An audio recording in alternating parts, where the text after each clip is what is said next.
नमस्ते, स्वागत छ हजुरहरूलाई मेरो च्यानलमा। आज म हजुरहरूको लागि डल्ले च्याउको रेसिपी लिएर उपस्थित भइसकेको छु। आशा छ यो रेसिपी हजुरहरूलाई पक्कै पनि मनपर्छ। मन परेमा घर परिवारमा बनाएर खान चाहिँ नभुल्नु होला। साथै मलाई कस्तो भयो भनेर सल्लाह सुझाव पनि दिन नभुल्नु होला।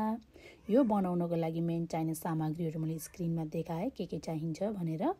डल्ले च्याउ लिएको छु, अदुवा, लसुन, हरियो खुर्सानी, हरियो धनिया, टमाटर, प्याज, तेल, रातो खुर्सानीको धुलो, मिट मसला, नुन, जिरा धनियाको धुलो, बेसार, दही, तेजपत्ता, सुकमेल, ल्वाङ, कालो मरिच, मेथी, जिरा र रातो खुर्सानी दुईटा लिएको छु।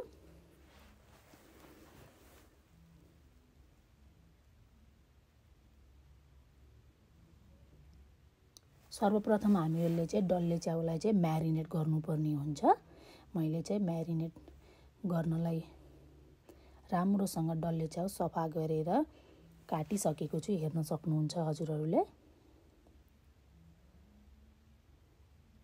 थोरै बेसारको धुलो, स्वाद अनुसारले नुन,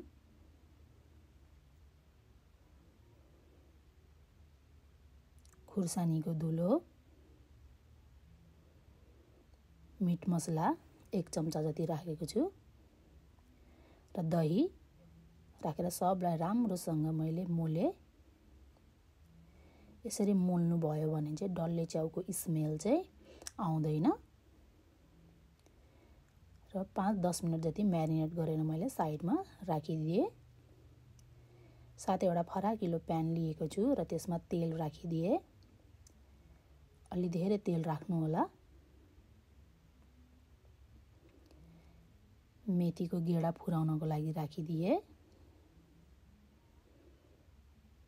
जिरा, कालो मरिच, ल्वाङ, सुकमेल, तेजपत्ता, गरम मसला घरमा के छ अभाइलेबल त्यसो राख्न सक्नुहुन्छ। र माथिबाट काटिएको प्याज राखिदिएँ। र प्याजलाई र त्यो ड्राई स्पाइसहरूलाई चाहिँ एकचोटि राम्रोसँग फ्राई हुन दिएको छु र राम्रोसँग फ्राई भइसकेको छ। र माथिबाट चाहिँ मैले 2टा ठुलो टमाटर काटेर राखिदिएँ। र यसलाई छोपी राम्रोसँग पकाउनु होला।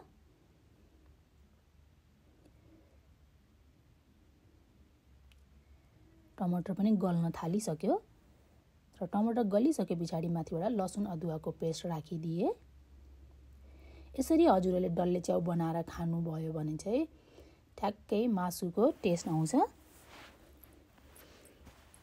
घर परिवारमा बनाएर खानु होला र यो घर परिवारमा सबैलाई यो मनपर्छ यसरी बनाएर खानुभयो भने।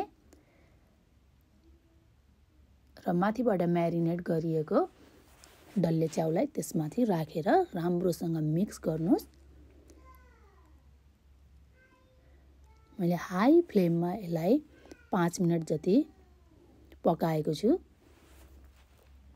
छोपेर पकाउनु भयो भने च्याउबाट पानी निक्लिन्छ र यसलाई त्यही मसलामा मजाले छोपी पकाउन सक्नुहुन्छ।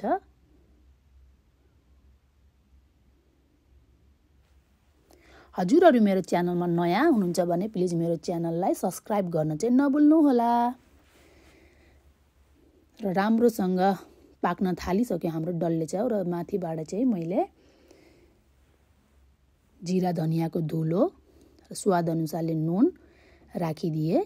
नुन पहिला पनि म्यारिनेट गर्दा राखिसक्नु भएको थियो, त्यही अनुसारले टेस्ट गरेर मात्र राख्नु होला। र त्यो मरमसला राखिसके पछाडि 5 मिनट जति राम्रोसँग फेरि पकाउनु होला। यसरी रेडी हुन्छ हाम्रो डल्ले च्याउ। र गार्निसको लागि माथिबाट मैले हरियो धनिया र हरियो खुर्सानी राखेको छु। हजुरहरूले प्याजको पत्ता पनि राख्न सक्नुहुन्छ। यसरी रेडी हुन्छ हाम्रो डल्ले च्याउ। आशा छ यो रेसिपी हजुरहरूलाई पक्कै पनि मन पर्यो। मेरो भिडियो अन्त्यसम्म हेर्नुभएकोमा हजुरहरूलाई धेरै धन्यवाद। अर्को साता नयाँ रेसिपी लिएर उपस्थित भइहाल्छु। त्यतिन्जेलसम्म हजुरहरूलाई नमस्ते।